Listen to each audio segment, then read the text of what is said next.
Tonight, the heads of the Senate Armed Services Committee are asking the White House for an Inspector General investigation into a security breach.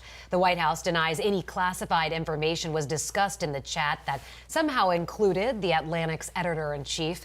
Just hours ago, the magazine published more excerpts showing detailed information about the strikes on Houthi rebels in Yemen, including launch times. The issue is now at the center of some important conversations within the intelligence community on MacDill Air Force Base, according to retired Army Colonel DJ Reyes. He spent decades in military intelligence, retiring out of U.S. Central Command. As he tells 10 Tampa Bay's Chris Hurst, he thinks partisanship is obscuring the facts.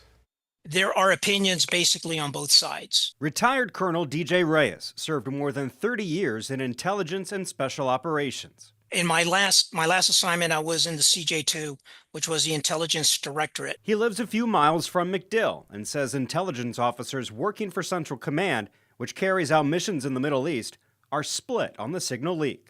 They're making a mountain out of a molehill. There was no classified information shared. It was a successful operation. There was merit to that. There's the other side that says, wait a minute, you had an unwanted recipient on a chat room that shouldn't have even been there. There's a problem there, and we want accountability. There is also merit on that side. I think it's all a witch hunt, that's all. I think it's a witch hunt. The president says it's being overplayed. Democrats think the members of the group chat haven't owned the mistake. That's not what happened. The Secretary of Defense responded with a brutal attack on the reporter who did not ask to be on the signal chain. The debate today was the information about times and kinds of jets and drones classified.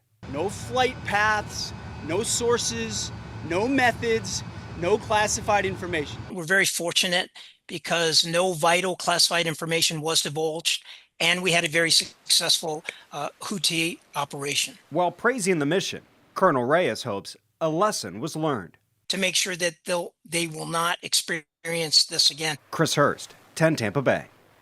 Colonel Reyes says he doesn't believe the messages contained classified information, noting the chat lacked specifics and focused more on tactical updates as the mission started to unfold. He says broader campaign plans would be a different story.